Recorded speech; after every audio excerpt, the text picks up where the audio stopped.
Netherlands has generally been considered quite open to expats and an incredible place to live. It's ranked very high for the standards of living, quality of education, healthcare, and overall happiness of people. Now, with the new government, housing market trends, rising prices, and recent change of some rules, is the Netherlands still attractive for expats, and is it still the best place to be? Let's find out. In 2002, the Dutch government introduced the 30% tax ruling to attract highly skilled migrants to the Netherlands. Expats usually have to spend a lot moving countries, and one always can underestimate how much money they're gonna spend. The Dutch government said, hey guys, we get it, here is the 30% tax ruling for you, which is 30% of your salary will be tax-free for the next 10 years. Then it got reduced to 8 years, and in 2019 it got reduced to 5 years. Now there is a new change. In the first 20 months, the 30% of your salary will be tax-free. In the following 20 months, 20% of your salary will be tax-free, and in the remaining 20 months, only 10% of your salary will be tax-free. There is a lot to say on the 30% tax ruling. What I hear a lot from the Dutch is that they think that every single expat has it. No, guys, it's far from the truth. It's not as easy to get. There is a certain set of criteria, but it's the topic for another video. Here, I just want to say this. For expats, it's important to have this 30% tax ruling because moving our whole life to another country is extremely expensive. If you're watching this as a Dutch, imagine how much stuff you've accumulated by the age of 20, 30, 40.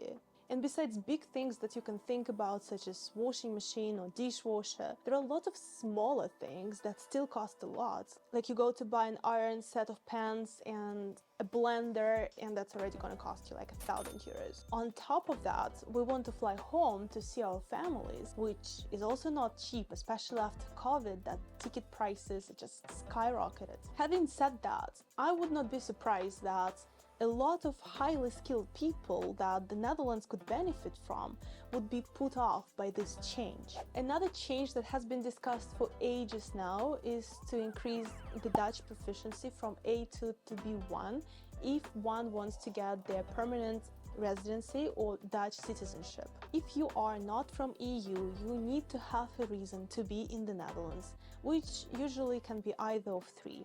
One is studies, so following a study program like university.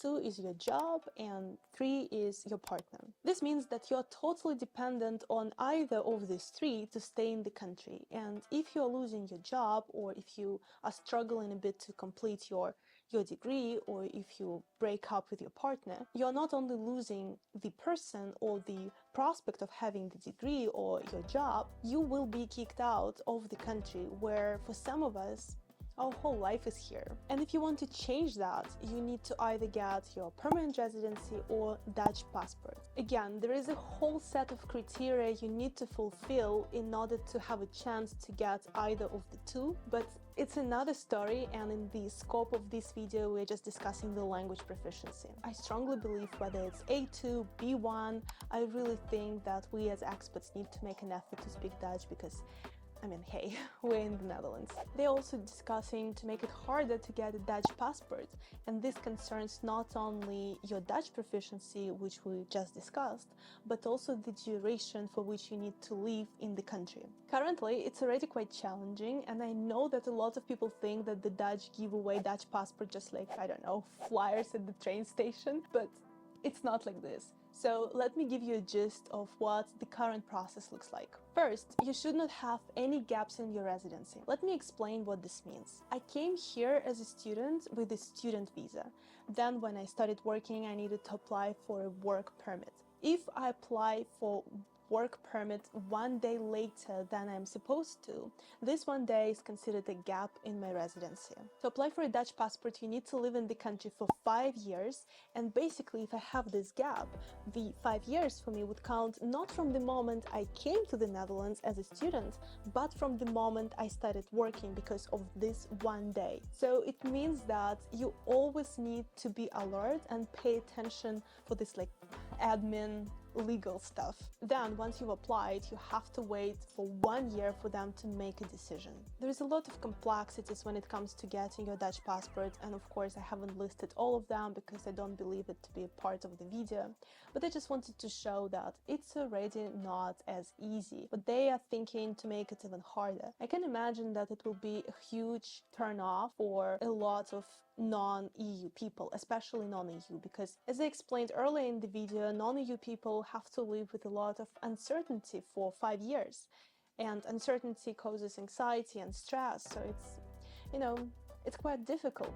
And now if they're going to increase it to 7, 8, 10 years, I can imagine that it might influence the decision making of people for when they're choosing a country to relocate to.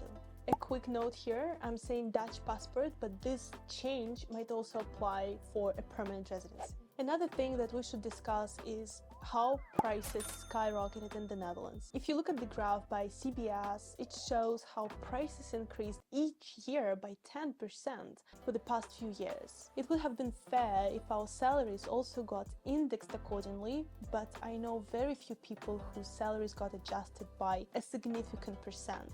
Usually it's only like 2, 3, 4% a year, which doesn't cover the change of the prices, because we're talking not only about food, we're talking about electricity, we're talking about basic rent, healthcare insurance, which is insane. This year it rose by 16%.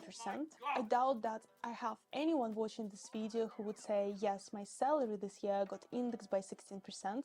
If you exist, please let us know in the comment below. On the note of salary, I know that it's a very interesting topic, but no one is talking about it. So here we go. I know from expats that sometimes they agree upon a salary that is below their expectations, thinking that their salary will increase significantly next year. But this is not how it works in the Netherlands. I personally don't have any experience working in any other country but here, so if you do, please share with us your experience, because honestly, I'm really curious. In the Netherlands, we often end up arguing with our employers over peanuts, while life is getting increasingly more expensive.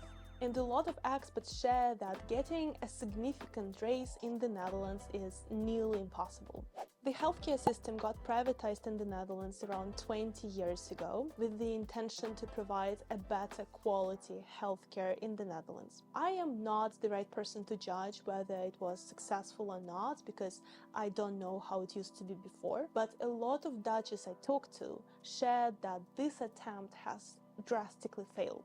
One example that someone gave me, and that I actually keep hearing a lot, is that as a result of this privatization, a lot of elderly homes have been closed and the care moved to the home. So general practitioners became responsible for the elderly and are now extremely busy. And this is one of the reasons why they don't have the time to attend to not so serious complaints from the rest of the population. Let me know what you think about this. And now let's get back to my personal observation. Something that I know for myself and what I see is that the first line of help, so GPs, general practitioners, is extremely strict, and you need to be very convincing or dramatic to convince them to see you or to refer you to a specialist. So needless to say, there is no preventive system in the Netherlands, it just doesn't exist, and they will only treat you once it has gotten serious. And to me, I always wonder, like, why do you wait until it has gotten serious? Because now I potentially gonna have implications, health implications, and for you as a system, it's not beneficial because you're gonna spend much more money now. And besides that, people talk. And I've heard so many heartbreaking cases where people died or they had to go to another country to get treated. I should say getting diagnosed, because once you get diagnosed, then the treatment follows in the Netherlands quite effectively and efficiently. It's one of the reasons why some people are thinking of leaving the Netherlands or have already left. If you're a little bit confused about how the healthcare in the Netherlands works and you could not follow me sometimes, I have a video explaining that. Take a look, I will leave it somewhere here. Housing market in the Netherlands is a hot topic because we're experiencing a housing market crisis. We have less houses than people, and that drives prices. As an expat coming here, I can imagine that you're asking yourself, would I be able to afford anything here? And the answer is, as a highly skilled migrant, it's likely that you would be able to. Of course, I don't know your personal situation, maybe you have 2 dogs and 6 kids to feed. On average, the answer is yes, if you are smart with your finances. From what I've seen in the Netherlands, a fairly small place that will likely require a lot of renovation is going to cost you a fortune. I have a video about the housing market in the Netherlands where I share more. In the scope of this video, I will say that this whole process is extremely expensive. You would need to overbid, pay mortgage advisors, transfer tax depending on your age, plus renovation costs for which a lot of people take on a separate loan. But I want to bring up another perspective, and maybe the question we should be asking ourselves is it really worth it? And of course, if you like the place, it's totally worth it. But I know that a lot of people have the money and want to spend the money on the house, but they simply cannot find a place that would be worth it for them. Another point I'd like to make is that there are some Dutches that don't like that expats live in the Netherlands. They're saying offensive things like, you overstayed your welcome, or if you don't like it here, go home, immigrant. Because this topic is so deep but so controversial, I decided to hit streets of the Netherlands and ask both Dutches and expats what they think about this topic. This video was really fun to make and really fun to talk to lots of different people. I will link it somewhere here if you're curious. So definitely take a look, it's a very thought-provoking video. It's of course challenging to stay in a place that might always view you as an outsider. You almost want to take these Dutch people who are saying those offensive things, shake them and say, wake up, I am not a guest, I am paying taxes here. And what do you mean, go home? Which home? This is my home. I love the Netherlands, but there are some things that I don't like. The same way I don't like some things about this place, Russia, Bali, Paris. I don't know, I don't like some things about my friends or my partner, but does it mean that I shouldn't hang out with my friends because I see their negative qualities? Does it mean that I should break up with my partner or move out of this place? No. I look at the situation as a whole. Everything has its pros and cons, but then you compare the two and you make a conscious, informed decision. The Netherlands has a significant expat population that contributes greatly to the economy and workforce of the country, and if they're gonna leave, it's gonna hit the economy hard and it's gonna change the country drastically. What's your opinion about where this country is going?